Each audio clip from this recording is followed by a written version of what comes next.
Hey everyone, this is Norm Farrar, aka the Beard Guy here, and welcome to another Lunch with Norm, the Amazon FBA and e-commerce podcast. In this episode, we're going to be talking about product opportunity, maybe some research, but the focus is product opportunity in today's marketplace. So we're going to talk a little bit about keys to proper product opportunity, uh, in 2020, mostly for Amazon. What sellers should be looking for when they're conducting their product research, and what are some of the common mistakes? All right, so thanks for watching. This is Lunch with Norm. If you know any Amazon sellers new to the business, or if you're intermediate sellers, all levels of sellers, make sure you get them to tune in. This is going to be really great. This is you know what? I had a root canal yesterday. I should be screwing things up yesterday, not on today's show, because I'm feeling fine. But welcome to another Lunch with Norm, the Amazon FBA and e-commerce podcast. Lunch with Norm. Lunch with Norm. Lunch with Norm. Okay, like I said, we're going to be talking about product opportunity. What are the best product opportunities for Amazon sellers?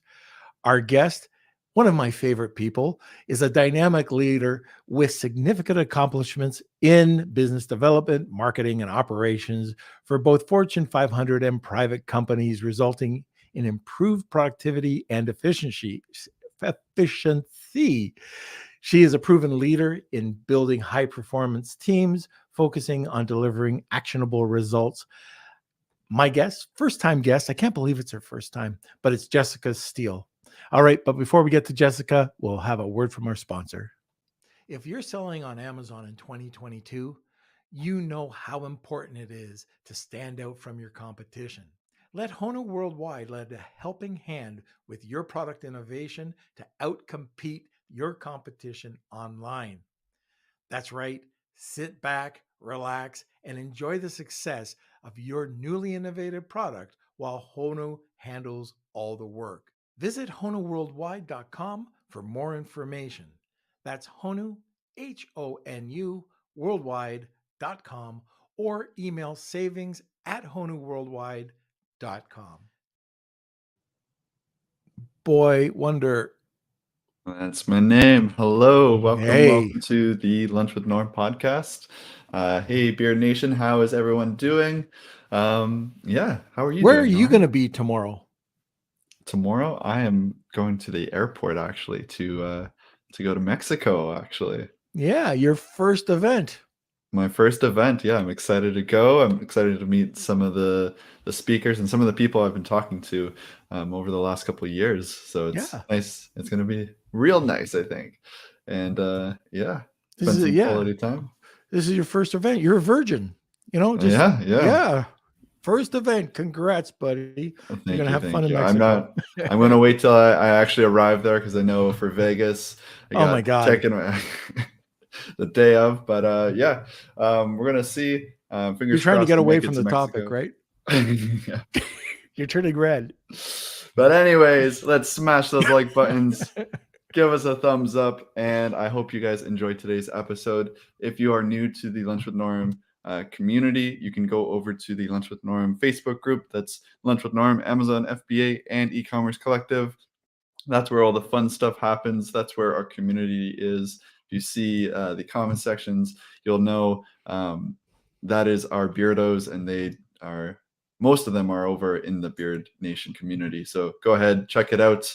And welcome Redbeard, Ibrahim, and Howard. It's good to see everyone. Yes, thank you, Howard. Safe travels. It's going to be fun. Things are going to be a little different the next couple days, especially next week. We have some pre-recorded episodes. So we never know. We might be able to do the live, but what we've done, something different, is that we've gone to some of our guests and asked if we could do some pre-records. It will be live though, when we'll be answering questions. Wheel of Kelsey will be here. So it's something we're just kind of experimenting with to see, if we do go away and we cannot get online, then we'll resort to the pre-records. But we've already done them, and there are three really great guests that have come on, three very popular guests. So just in case. Yeah, it's going to be good. And I want to remind everyone we do have a Wheel of Kelsey giveaway today. So stick around. There's a value of, I think, over $900. So stick around for more information about that. And yeah, I think we can get started. Okay, well, I do have one thing to say. So over the last 2 or 3 episodes, we've warned people that the topic will probably have lots of questions, and we've run out of time every episode to get to the question. So they've been in the group. So if you have a question, put it in early. I know this topic is going to give us a ton. When we start talking about product opportunity and research, I'm expecting that they're going to be backed up again. So product opportunity, research questions, throw them into the comment section and we'll get to them. All right. So, like I said, if you have comments, questions, throw them into the comment section. We will try our best. If we don't get to them, we'll put it into the Facebook group. All right, sit back, relax, grab a cup of coffee, enjoy the show. Welcome, first time guest, Jessica Steele. Hey, Norm. Hello, how are you? I'm doing fantastic. How are you? When was the last? It wasn't root canal. That's you just had a root canal. That's pretty intense. Yesterday. Oh my gosh. I had it for 2 weeks. Ugh. I hate tooth pain, right? Yeah, it's like the worst, like right to your brain, I think. Oh yeah, it's awful. But anyways, they got rid of it, and this morning I woke up pain-free. So woohoo, feel much better. So I think the last time we saw each other was Vegas, right? No. Yeah. Yes, it was. Yes, it was. Yes. So yeah, I forget. It was a Prosper show. It was. Yeah, it was at the Prosper show. Very good. And I said that at the Prosper show, you've never been on the podcast. You have to be. You're one of the most knowledgeable people in the space. Oh, thanks. And you've never been on. So again, I say this a lot recently, but we met. I think it was at an amazing event or an ASM event originally. I think it was. Was it ASM? I think I was thinking about this. I want to say that we met in China. Were you on Elena Saris's trip to China? No, I was supposed to go. You didn't. Okay. So, but in my head, that's where I think I was supposed to meet you. So it must have been an ASM event. Yes. Yeah. So yes. I always try to, and if I had to do this all over again, because it spiraled out of control.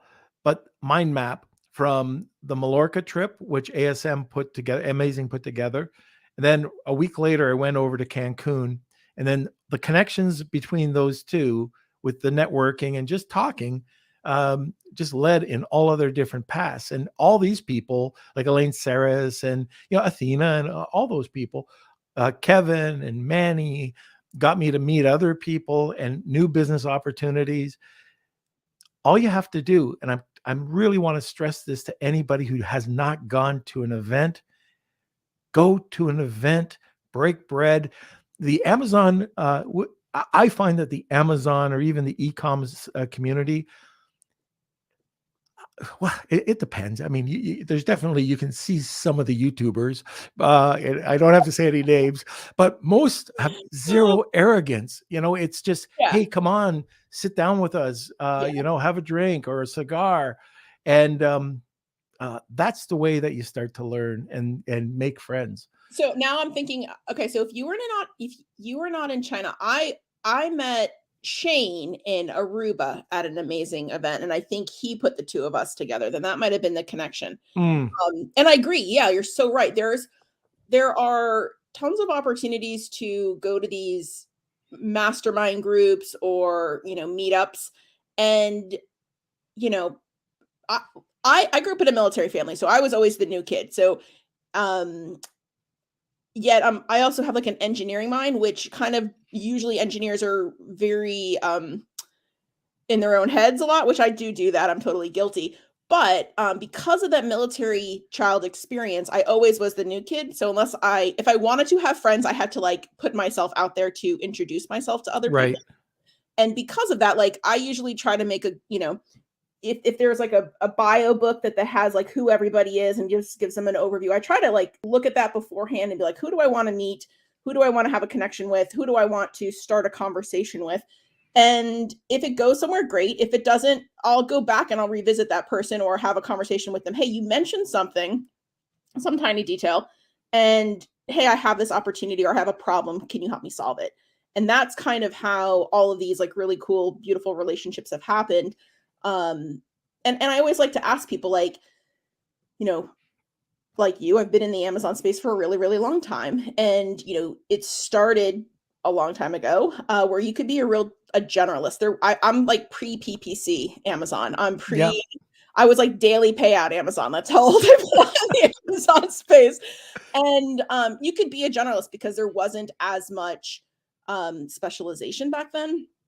But now, because it is so specialized, you can start to ask people, you know, what are you good at? And it could be PPC, it could be, you know, customs, import, logistics, it could be product sourcing, it could be fill in the blank. Like, I'm really, you know, creative. And then you remember those parts of the conversations. And if you're struggling in any of those areas, hey, I meant, you know, you mentioned you're good at blah, blah, blah. Can I show you something? And can you give me some pointers? And then I'm really good at X. What can I do to help you? It always needs to be a mutual exchange. How can I help you with a problem that I'm good at? That way, you know, that person knows you have their back, and likewise, you know, there's always a mutual exchange. Right. It's always better. Sometimes it's hard to do, but it's always better if you can give. Yeah, Like, absolutely. a lot of the times people will ask questions, and that's 100% fine. But if you're listening to a conversation and you can contribute, that's so much better than just asking for the question first. You know, but a lot of the times you can't help it. Like, you do have a question, you might be sitting down with Jessica and you hear something or you've heard her say something. Of course, you're going to ask a question. But if you're talking and you can lead or share or give something, it's just such a better lead in. But don't Yeah. be afraid to ask questions. If you can lead in with something, I think it's just a tad better. Yeah, absolutely. That is, you know, like there are lots of people that have created these communities. Like, this is a community. Amazing Selling Machine is another community. Depending on like the origin of those groups, some of them are very collaborative. And if you can give that, you know, give many more times than you ask, that usually helps out tremendously. And because it's becoming more specialized, you're gonna find things that, you know, from your pre-Amazon experience, that you're very solidly, you know those things, and that gives you an opportunity to help somebody else there. And then that also, you know, likewise, because it's specialized, you have a little bit of vulnerability and say, hey, I can help you with customs logistics, I can help with outsourcing, I can help with team building, I can help with product development, but I'm weak here, and can anybody pitch in and help me? But if they've seen your name and you're a giver, more people are going to be likely to want to pitch in to help you out. Right. Yep. Exactly. Okay. Lucky you didn't have to hear that. Okay. Yeah. Right in your ear. Okay. Yeah. So today's topic is product opportunity. You know, how does it differ in 2022 than it did back in 2016 or even in 2021? Are there any differences? Yeah, tremendously. So, you know, I think we've talked. I'm kind of like, I can count on one hand the amount of people that have sold on Amazon for as long as I have. And it's just pure, stupid, dumb luck, right? I started when I was pregnant. I always have to remember who I was pregnant with and how old that child is now. I was pregnant with my son, who's now 16. What? And yeah, seriously, I know. He just finished driver's ed. So it's crazy, right?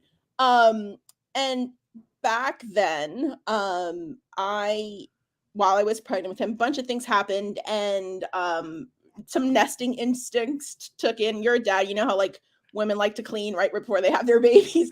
I posted some old college textbooks on this little unknown bookstore called Amazon.com, and I made $1,000 in a weekend. And I was like, holy beep, you know, like what else can I find? Because there was no gurus, there was no YouTube, there was no teachers, there was nothing. And my brain was like, go find things with UPC codes. So this is even pre-Amazon app. Like, this is how long I used to go through stores and write down UPC codes on Post-it notes, go back home, type them into Amazon, see what they were selling for, and then I'd go back to the store and buy whatever it was. This was like back in the day when it was like you could just shoot a photo on your iPhone and make money. There was no PPC, there was no product optimization, none of that. And so back then, it was whatever was available online. The novelty of Amazon, of being able to get anything, was what your differentiation was, because people can get it in a day or two, right? Things have evolved tremendously in the last 16 years. And that's like what I was talking about when we were talking about networking and working with other people. It's become super specialized. You can't do that anymore. People are going to laugh at you if you don't have an optimized title, if you haven't done your keyword research, if the photo is on your iPhone, and you can see, I don't even know, like your wallpaper in the background or whatever it is. So, it's become, and you can look at inflection points in the industry. I think Amazing Selling Machine came out 10 years ago. And I know personally, when it first came out, I looked at it and I was like, learn how to sell on Amazon. I'm like, I'm not spending money on that. I'm good, right? I'm making 5 figures a month. And that model was like liquidations, wholesale, closeouts, retail arbitrage. But then I remember like the second or third ASM came out, and Kirsty was on there, and I love her. She's become a friend. She's like, I'm on the beach in Bali. I make 6 figures a month and I never touch inventory. And I was watching that in a New Hampshire unheated warehouse in the middle of the winter, freezing my ass off. And I was like, okay, now I'm not doing Amazon the way she's doing it. And, importing from China was a big hang up for me. I didn't know how to do it. So I needed to get some mentorship and figure out how to do that. But I knew all the other mechanics of the space, once I got the products in from another country. And so one of the things, because of like that model where it was like, go find a product, source it in China, make it a little different, or add gift boxing or whatever to make it giftable. What that kind of did is put a lot of Me Too products in the space. And when you have a bunch of Me Too products where you're selling essentially what everyone else is selling, really your only differentiation, you can do some on branding, but there's limits on that. And then you can do some on, really the only other thing is price. And then, the other thing that kind of happened with that too is the factories were seeing all these orders. They knew where people were posting it, and then the factories went direct too. So then it got really, really challenging to consistently find good products that you could launch and make a decent margin on, month in, month out, right? Right. So there are some really good books and some really good tools you can use to kind of, take that product that people are using and up level it and really differentiate yourself. The book that I like to explain to people, there's a marketing book called Blue Ocean Strategy. Right. Are you familiar with it? Oh yeah, I'm familiar with it. Yeah. So the concept is, imagine yourself in a fishing boat and you're a blue ocean and you're fishing, and, there's nobody around you, right? You essentially have made a moat around yourself. And every time you cast a net, you're going to pull up fish. And that's because however you're fishing, whatever the tool you're using, the boat you're on, is so differentiated from your competition that it's easy for people to see how you solve a problem. Versus if I use it like OEM, which is like the stuff that you're going to find on Alibaba, that's like the run of the mill. It's not differentiated. An OEM product is going to be a red ocean, and there's sharks in the water and there's blood in the water. And that's why it's red. And when you're doing that and you haven't innovated, or you haven't made a design change, and that could be trademarks, patents, some kind of innovation to tweak it, then it becomes super challenging to catch the fish, so to speak. Right. Oh, cool! You put the website in there. Yeah. Kelsey's on. I guess he'll get paid this week. Oh, good. I'm glad. And then he's going away to Mexico, so hopefully he'll. It'll be in pesos, so it'll be a Pesos, lot less nice. expensive. Yes. He's gonna So treat everybody at the taco stand. So yeah, exactly. So nice. you're talking about the blue ocean Yep. and the red ocean. So if I'm looking at it, like even a year ago, you talked about the Me Too product. How do you go about even thinking about differentiating a product? So I got a plastic shoe stretcher. Yeah. 7 other people have plastic shoe stretcher. They're probably coming from the same company. What do you do? Yeah. So like there are the beauty about Amazon and e-commerce in general is like they leave clues. There's clues everywhere, right? Yeah. And you kind of have to think of it like I'm going to be a treasure hunter, and you can spend and we'll talk about this as our giveaway that we're going to do. You have to spend some time looking at who else is already selling it and really dig into what people don't like about it, right? Like you can go and filter out the 1s and the 2 stars and see what people don't like. If does it break too easy? Does it I don't know, makes you break out in hives? There's all kinds of things that could happen with a shoehorn, right? How can you make it better? There's great places. Pinterest, you'd be surprised how you can find really creative things that people have done to bedazzle a shoehorn, right? Yeah. And that's kind of sort of how I found my first ASM product was I'm like, I'm not going to follow this training. I'm going to do my own thing. And so, finding things that people were like, take my money, and then making a tweak on it, making sure that it didn't have any patent issues, and then going forward with that. So, go to the places that you find creative people, Etsy, Pinterest, go on Amazon for the existing Me Too product, find what people are, their complaints are, and kind of merge the two. And you can create, these Gantt charts on what do they not like, what do they want, and then what's the happy medium on the inside. That's your sweet spot. Okay. Well, when you're looking at one of the things that we do, anyways, and a lot of people don't talk about it, but if your manufacturer is a specialist in manufacturing a plastic shoe stretcher, one of the things that we tell people is ask your manufacturer, like, how can you be different? Maybe it's the color. Plastic shoe, I know this. Plastic shoe stretchers are usually black and red. Can we make it green?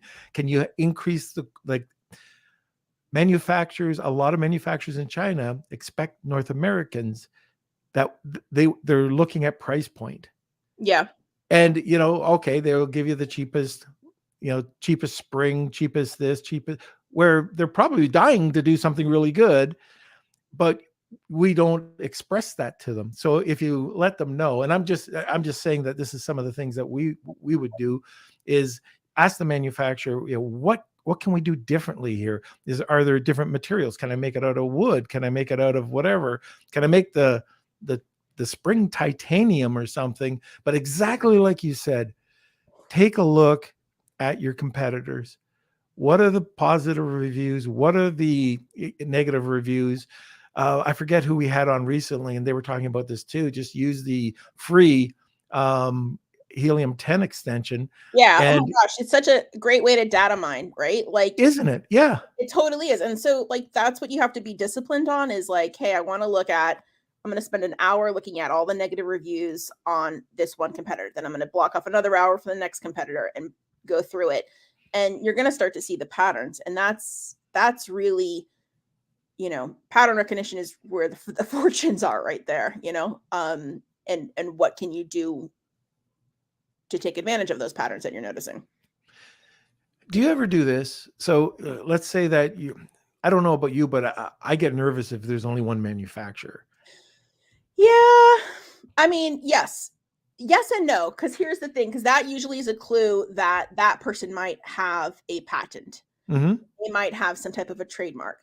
And depending on, how comfortable you are using I think Google patents is like where you can go. You can go and see like who owns that patent. You can look up, go onto the USPTO site, see who owns the trademark, and do some searches that way. You have to be a little bit of a detective. No one's going to hand you a, 5-figure a month product, 6-figure a month product. You're going to have to dig, and you're going to have to kind of close up loose ends to make sure that where you're going is where you should be, Right.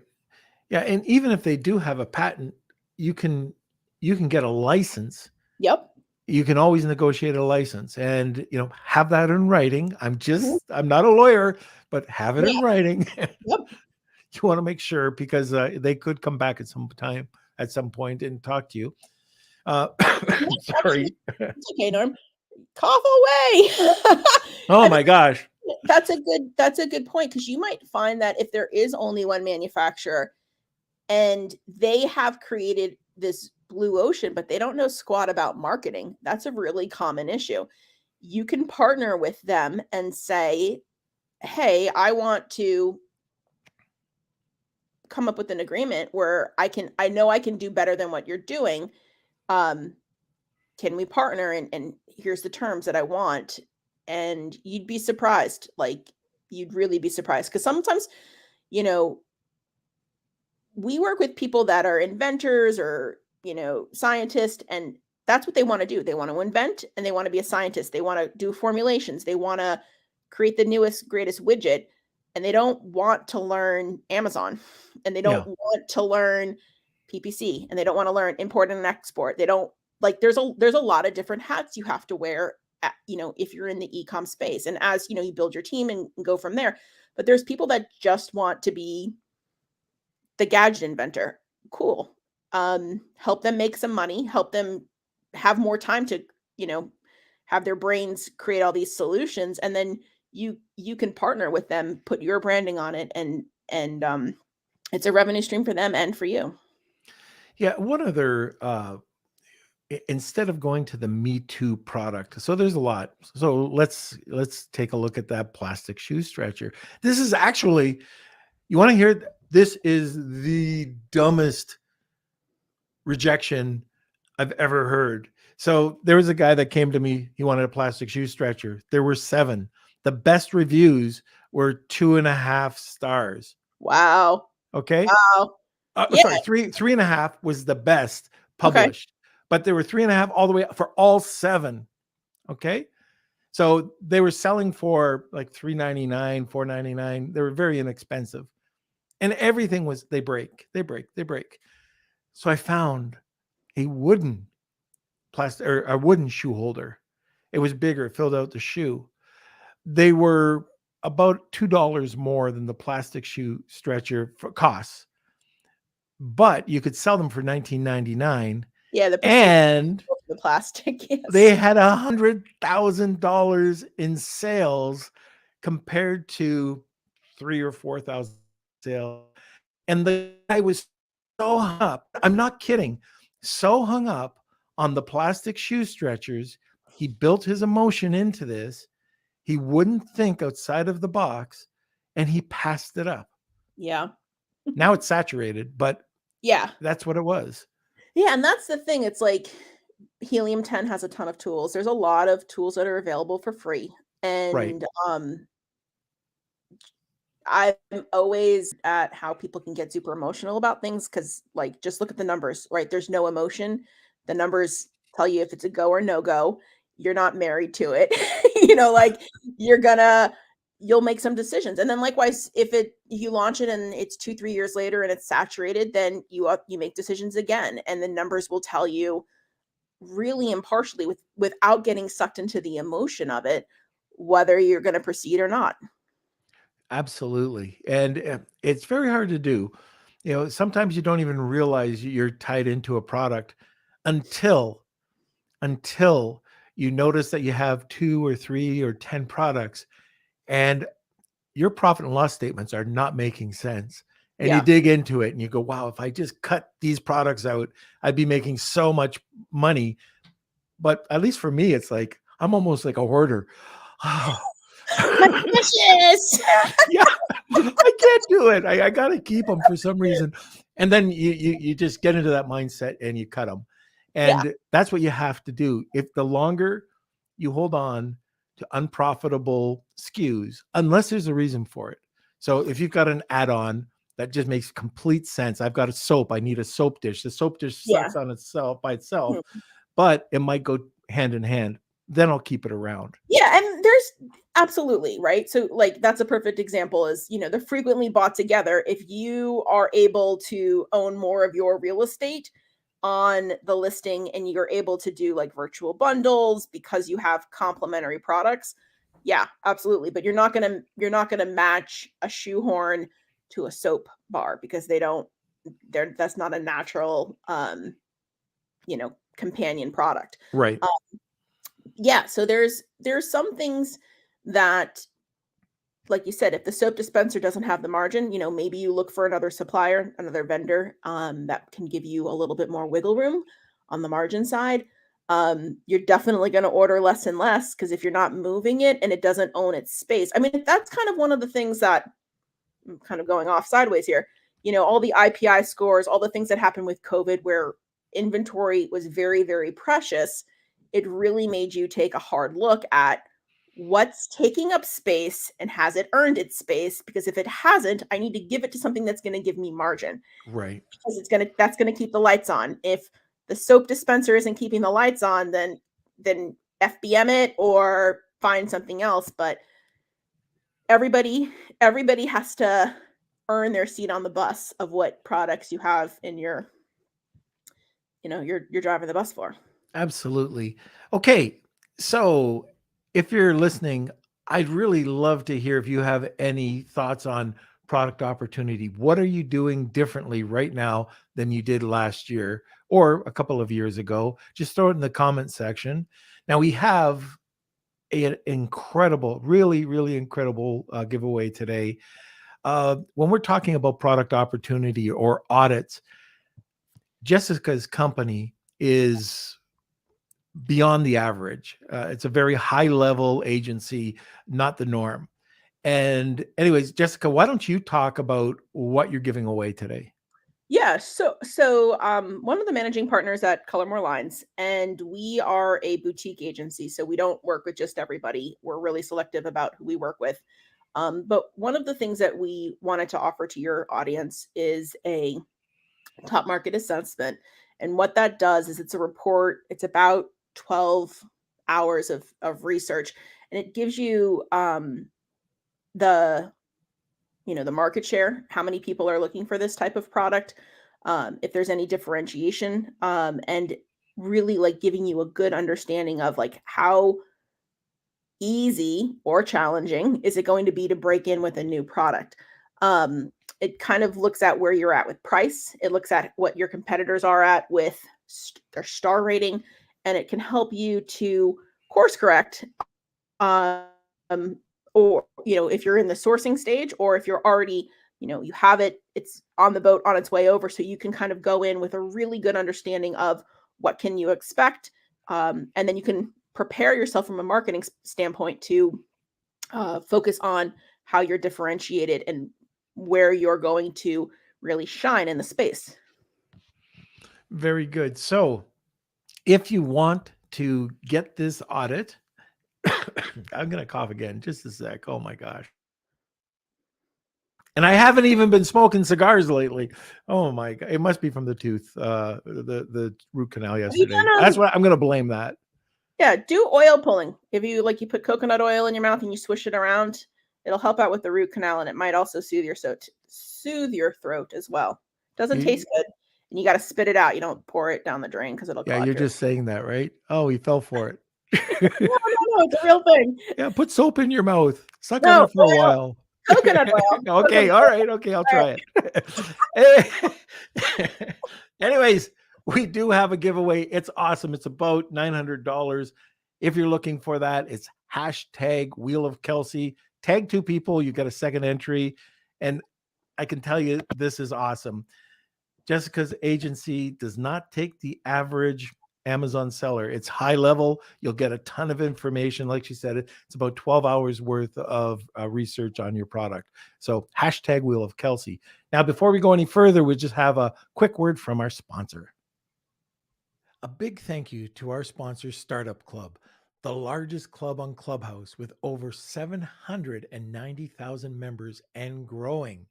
They're one of the world's largest communities supporting the startup ecosystem, from founders to those wishing to work for a startup and everything in between. You can find them at www.startup.club for blogs, recordings, and a calendar of upcoming shows, and on the Clubhouse app. Just search Startup Club for daily shows 24/7. You can also now listen to their show, the Serial Entrepreneur Club podcast, on Apple and Spotify too. Stop by to connect, learn, and grow together. All right, just before we get started, I see that there's 2 questions that have been asked. If you're listening and you have questions about product research, product opportunities, this is the person to ask. So I'm hoping we're just going to fill up the questions, because you're missing out if you're not asking. Okay, so just wanted to let you know that we're going to stop usually about 10-15 minutes before the top of the hour, and we'll get to your questions. So just throw them in the comment section and we will get to them. Now, Jessica, going back to your suppliers. Mhm. Now, a lot of suppliers, at least for most of us, I would think, are in China.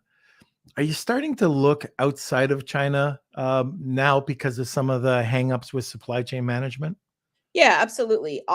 There are, China is not the only country that manufacturing is possible through.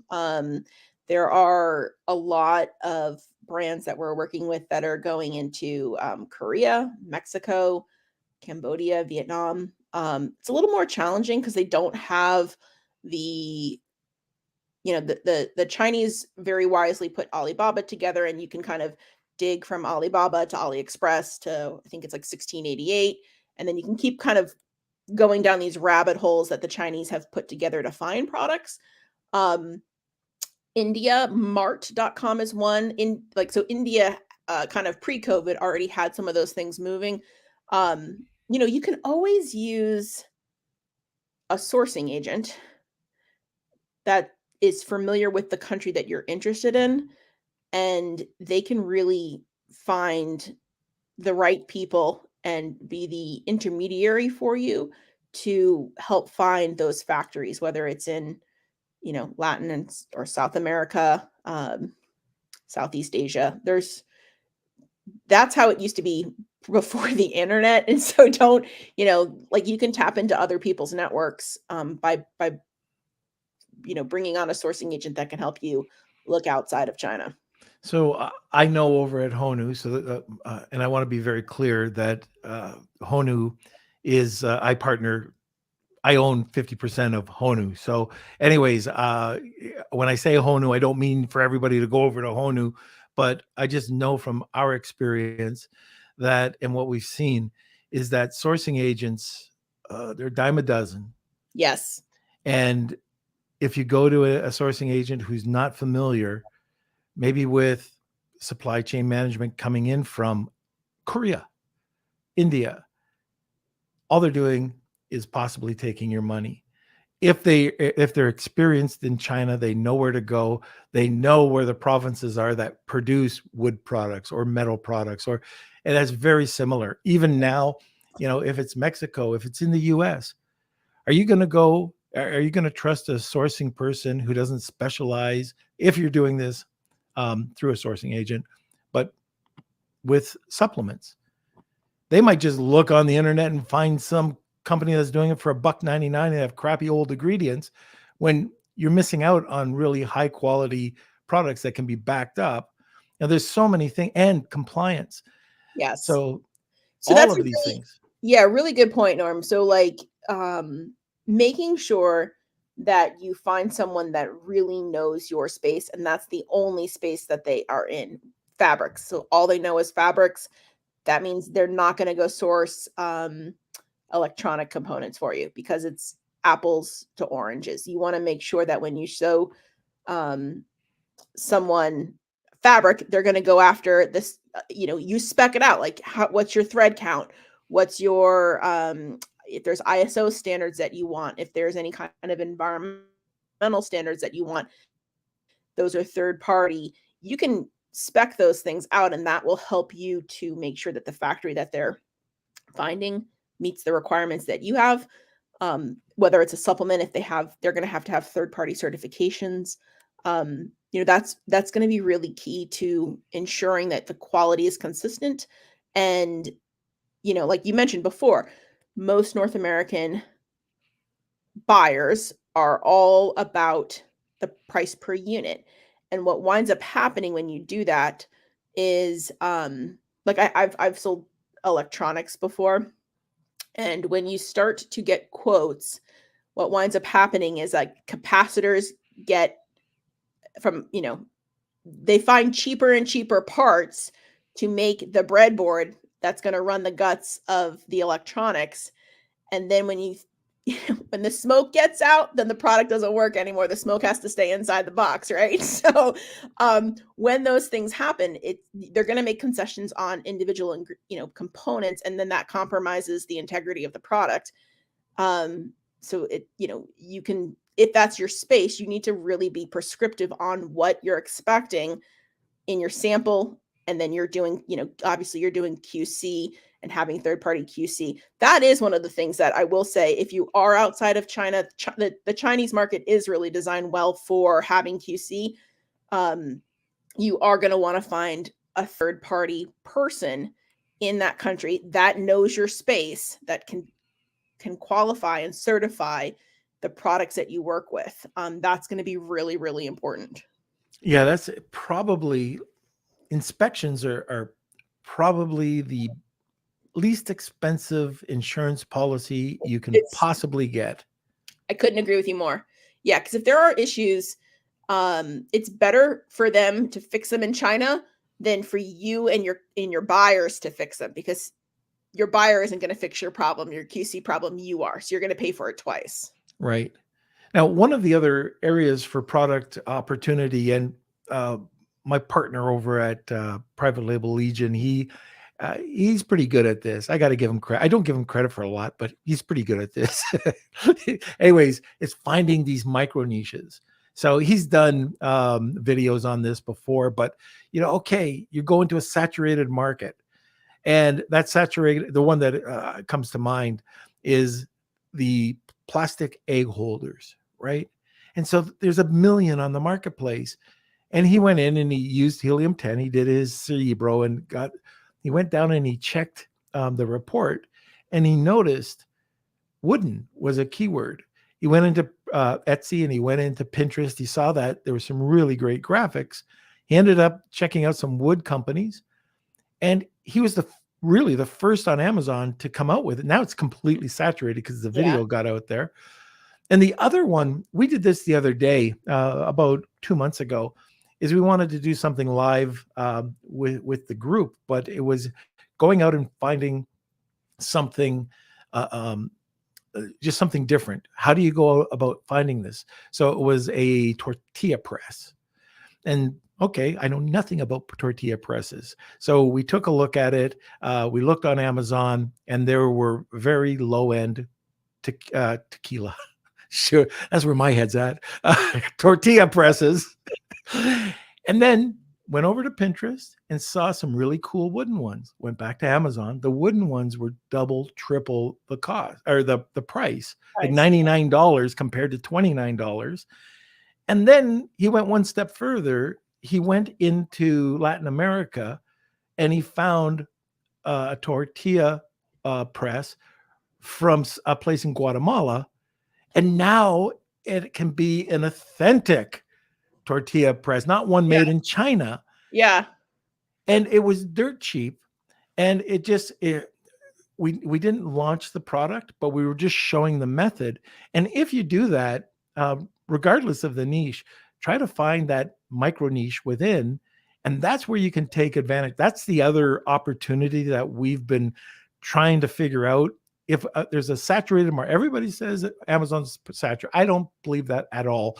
But if you do want to dig in a little further or a little bit further, just take some time, take a look, like you said, on Pinterest or Etsy or other marketplaces.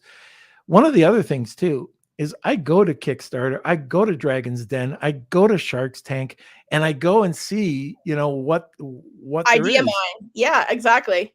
What are people thinking about, and how can I build off of that? Yeah, absolutely. Yeah, it's interesting because my 16-year-old is looking at colleges, and we were looking at flying from Boston to Detroit because he wants to go to school in Michigan. And it's right now from North America, from Boston to fly to Columbia, it's the same cost as it is to fly to Detroit. So you can, hop on a plane and go check out some of these factories. And just like, you can also hop on a plane and go to China. When you have some feet and boots on the ground, as they say, you can start to develop relationships, and everything. I always say everything builds from the belly button to belly button. When you're in front of someone, breaking bread, drinking tea, having a tequila, fill in the blank, that's where it really, really people can, people want to help you when you're face to face, right? Like that's always, and if you're sourcing tortilla presses, and they might not know that because they're a glass manufacturer, but I know in various communities, people that are in the manufacturing space, they tend to stick together. And the same thing with people that are in marketing spaces, they tend to stick together. And if they can't solve the problem, they know someone who can, or who can connect you with the right person. So that's always, things are opening up again, hop on a plane and make a trip and go check out what's going on in those other countries.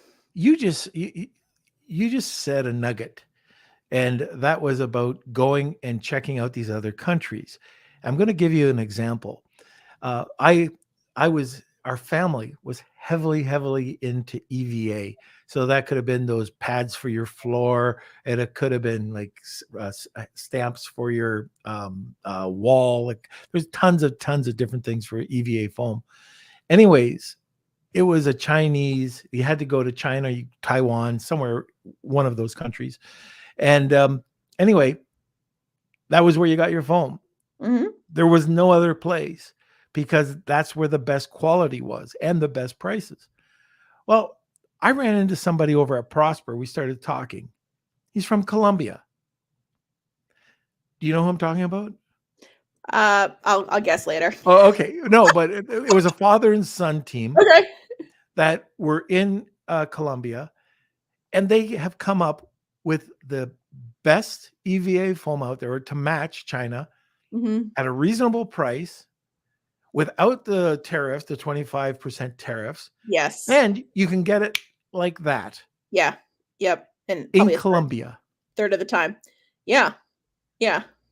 So this is the shift I'm seeing with this is, I don't want to call it a paradigm shift, but there is a shift in thinking where you can grab these opportunities. They're all around us, and especially the USA. So I've got a lot of products that I source in the US.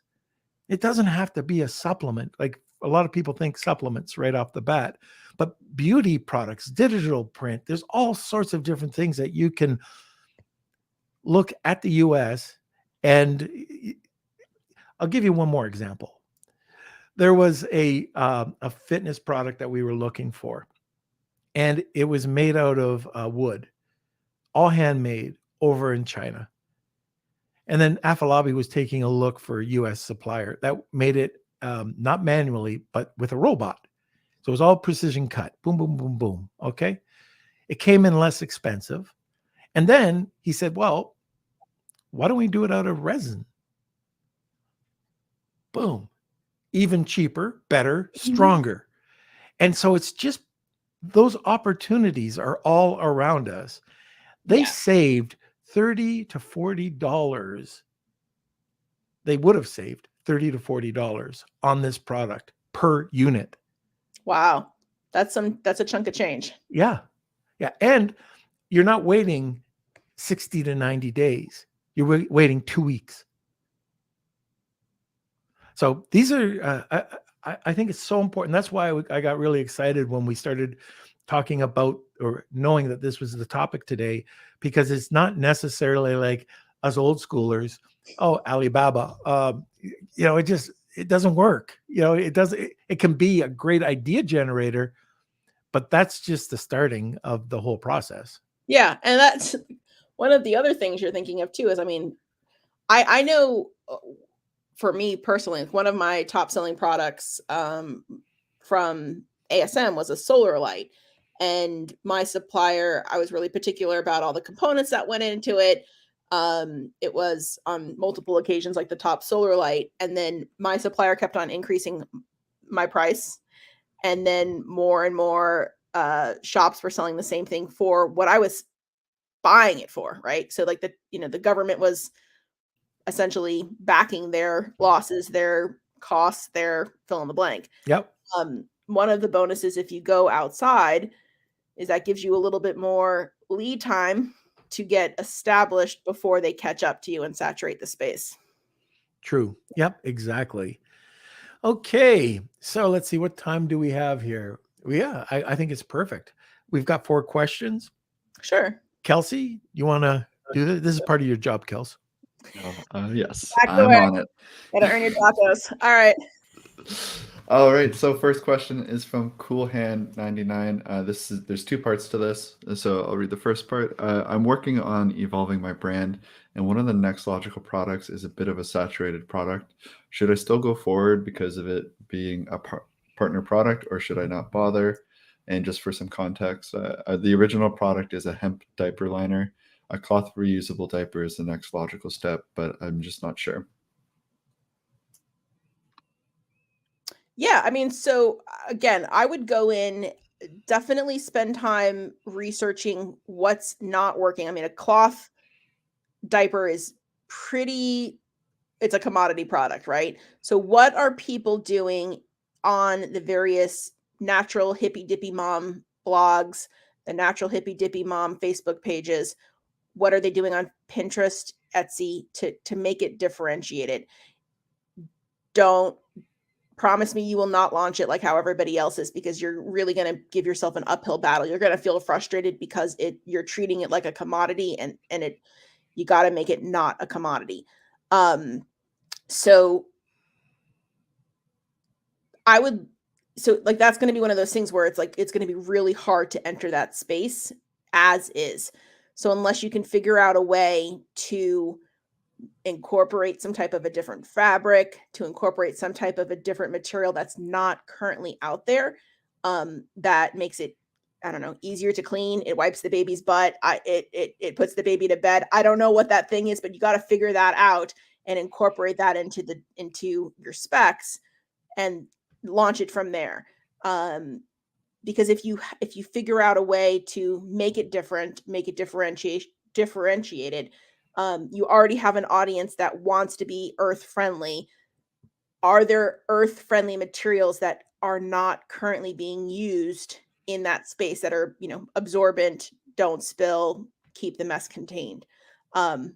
Answer those questions and figure out what does that look like, and if you're the first to that space. It's not all cotton, because that's been done. It might be a cotton hemp blend. It might be bamboo. It might be, tencel. I don't know enough about fabrics. That's not really my space, but like, find out what those ingredients are that you can blend, that solve that problem, so it's not a commodity. One of the things I'd like to add to that too is, you can also, like, when you're looking at your brand, right? You don't have to look at a bamboo or a hemp or cotton. You can look at the accessories. I know with my soap, we have a soap glove. We have, a back scratcher, or we're looking into that. We have a dish. So these are things that you can go fairly wide on, and you can still get frequently bought together too, which is really great, very inexpensively. If it's a real saturated market, and let's say you have your hemp diapers, and you can do something to very inexpensively to get your brand out there. So just sell it. And I think here's a name from the past, Sean Hart. So the original Sean Hart from ASM1. So anyways, he was on a little while ago, and he was talking about, I'm not going to get into the whole strategy, but just getting it out there and selling it at cost, just selling it at your break-even point. Now make sure you know your break-even point. And then you've got the insert that goes in there drives people over to your other product, and that way you're kind of driving the two sales together. Now this one is only built, the cheap one is building your brand, driving it over to get the real product. So that's something he was talking about, and I think that's a strategy that would definitely work in this case as well. Yeah, absolutely. I mean, and what are the things, you know, maybe instead of like disposable wipes, maybe you come up with a wipe that you can, have a little container with, I don't know, vinegar and hippy dippy juice that the parent uses to wipe the kids' tush and keep them clean. There's all kinds of opportunities, and maybe you sell that solution and that's the add-on. And then if that's the solution you're selling, where it's an entire diapering solution, you have, disposable diapers make money because they're disposable and you're ordering however many per day. If they're reusable, what's the opportunity? Maybe there's a solution where you make a all natural solution that the wipes sit in, and that parents reorder that every month, and it saves the earth, and it's easy to wipe the stains off. Or I don't know. There's there's opportunities. So there are, and there is an opportunity for a brand called Hippy Dippy Juice. I don't know what kind of juice that would be, but there you go. Yes. Jessica, there, come up with a brand, Hippy Dippy Juice.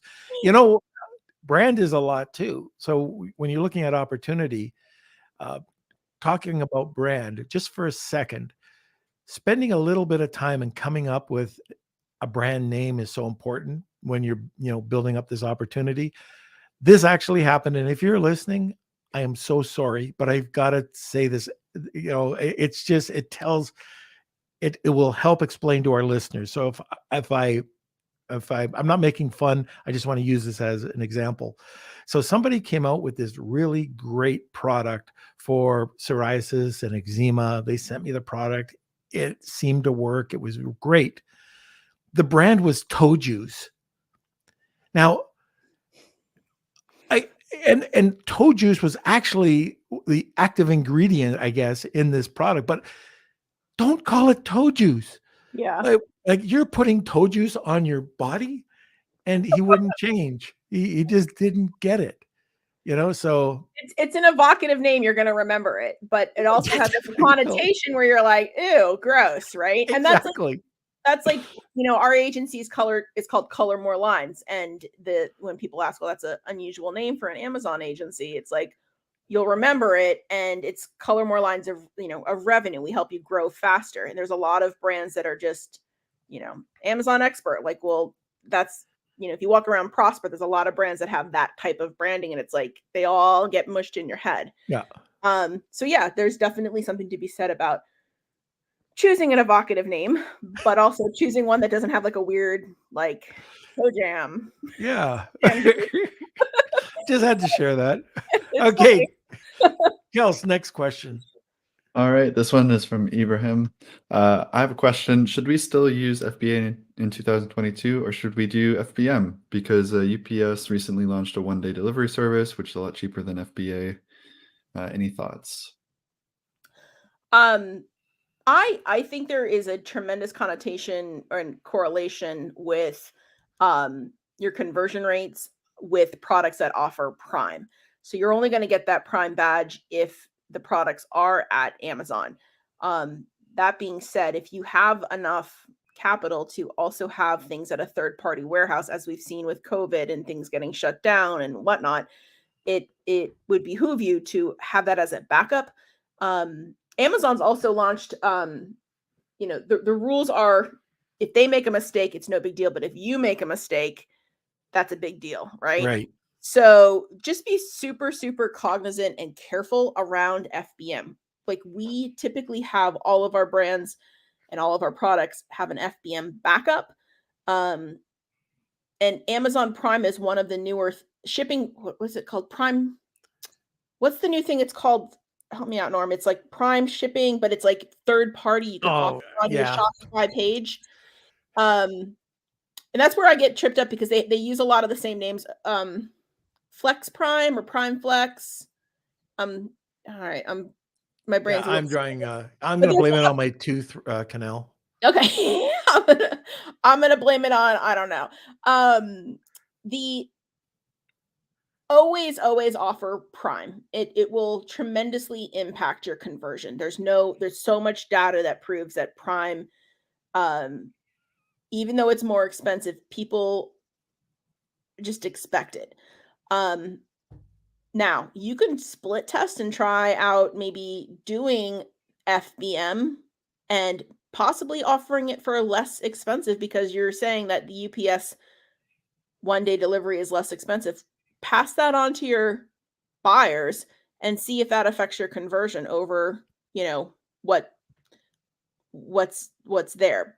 But keep in mind that if you promise one day, the client doesn't get it on one day, the buyer doesn't get it on one day, and they come and they are ticked and they leave you a negative seller review, you have no recourse to get that removed. Right. So maybe you offer it on your Shopify page. Yeah, that might be a way to try it out. Yeah. Is it a buy with Prime? Is that what it's called? That sounds right. You offer buy with Prime, but it's on like your third party website. So that sounds right. I knew Prime was in the title, so that's probably right, Kelsey. Yeah.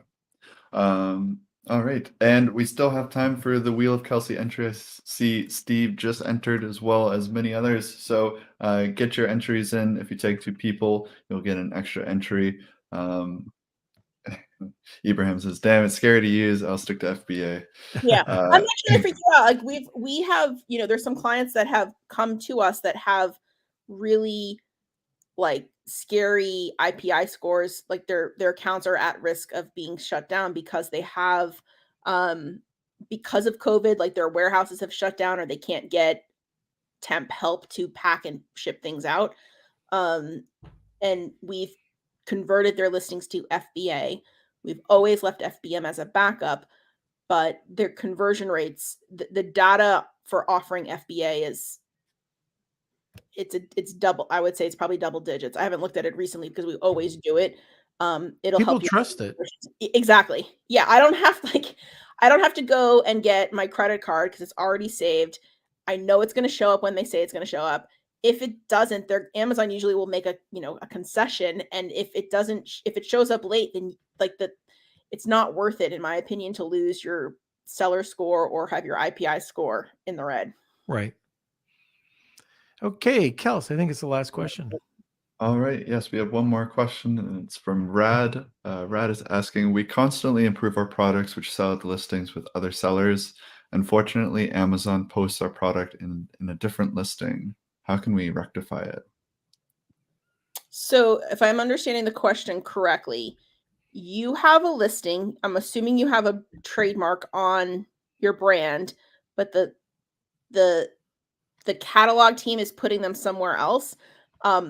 That's the kind of issue where you're going to need to reach out to Amazon, get a catalog specialist to show them that you own the trademark, you own the intellectual property for that product, and that this is the correct parent-child relationship.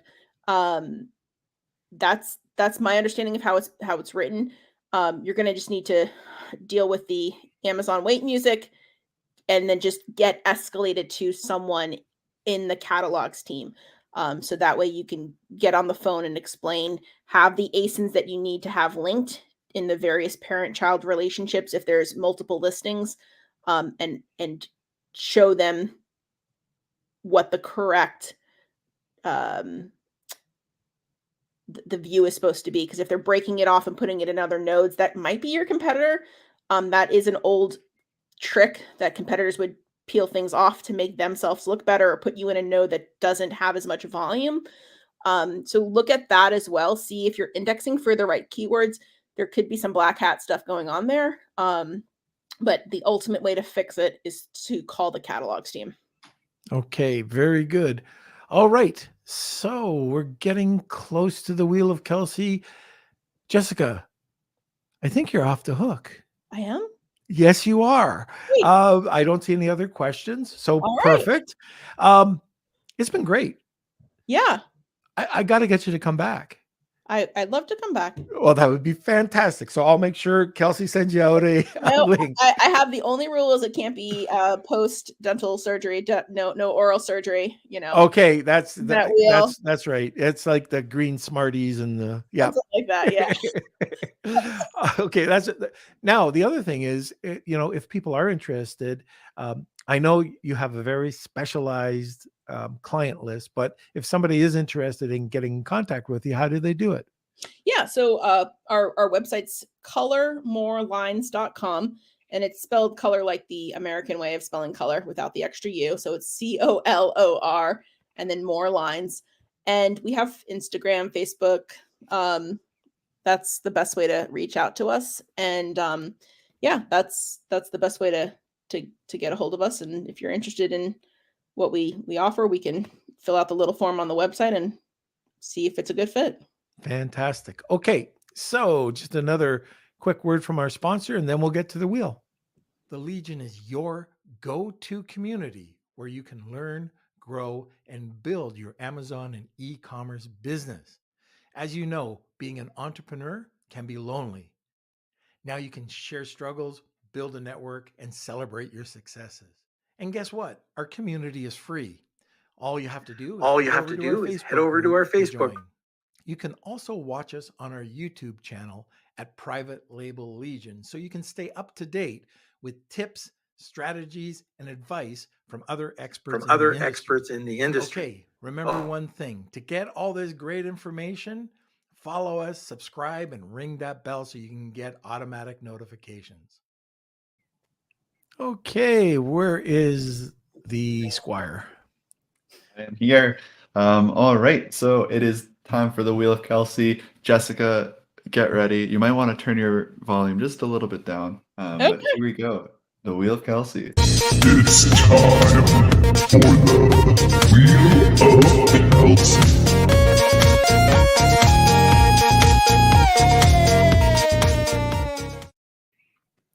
Okay, right. Got a bunch of entries today. Okay, so if you are the winner today, please email me k@lunchwithnorm.com. This is for the top market assessment, the value of over $900. So thank you everyone who entered. And if you're new to the podcast, we do this with every single episode. So if you're not the winner, just make sure you come back next time. And it looks like Ibrahim is the winner. All So right. Congratulations. So again, that is k@lunchwithnorm.com. Please reach out to me, and you have 48 hours to reach out, or we'll spin again for another winner. So congratulations, Ibrahim. And yeah, I think that's it. Well, I'm sure he's going to be happy with that. All right, Jessica. Well, thank you again for coming on. If you want, you're going to be removed from the podcast, but just hang back there for a second and we'll get right back to you. All right. So I hope everybody enjoyed today's episode about product opportunity and research. If you do have any further questions, you can always answer it in our Facebook group or ask us questions on YouTube, whatever you'd like. Now, if the boy wonder would come, let's bring it down the stretch, Kels. All right. Bring it down the stretch before you go to Mexico. As you mentioned, join our Facebook group. That is Lunch with Norm, Amazon FBA, and E-commerce Collective. That is where the community hangs out. That's where if there's any updates, that's the place that we're going to be posting there. So if you have questions about selling on Amazon or on e-com, you can ask there. You can reach out to us. We're both active in there, as well as we've just got a great community. And as you see the different comments that come in, a lot of the regulars we have, our beardos, are also in the community. So it's a great place to just meet other sellers if you're looking to network and meet more members of the community. Head on over there And of course, don't forget to smash those like buttons. Give us a thumbs up if you enjoyed today's episode. If you have topics, guests you want us to reach out to that you think would be a good fit for Lunch with Norm, email me k@lunchwithnorm.com. And for those YouTubers as well, don't forget to hit that subscribe button down below and ring that bell so you get all the notifications. Okay, I think that's it. I think it's off to Mexico. We are going to be gone next week and even Friday's episode. So we will be doing our best to go live. We do have pre-recorded episodes, but who knows what's going to happen in Mexico. We're going to be a little flexible and on our toes for the next couple of days. Kelsey will probably be hungover. There is a strong likelihood. So if you want to see that, check out Lunch with Norm for the next couple of days. Okay, so like Kelsey was saying, tune in to the podcast every Monday, Wednesday, and Friday at noon Eastern Standard Time. If you are interested in getting a bit more information, we do have a Patreon site, and it's as low as like $3 to buy Kelsey a bloody coffee. So, he doesn't get paid much. So I try to get other people to pay for his coffee. But if you are interested, we do have a variety of different groups there that provide a ton of training every month. Very inexpensive. We've got different price points. Check it out. We have meetings. We just had a meeting yesterday, but Kelsey comes on. We have guest training. I come on and do 2 guest sessions. We have giveaways every month. It's a really great group. So if you are interested, it's on our website. Just hit memberships and you'll see Kelsey wants a coffee for $3, and then there's 2 other options. And that's it. I have to agree with Kelsey 100%. We have got the best community out there, so engaged every week. It surprises me, just how the community is growing on Facebook and on YouTube. YouTube's going crazy, but both communities. So thank you. We really could not do this podcast without you. And have a great Wednesday. And I hope we're doing this live on Friday, but if not, we will talk to you soon. Lunch with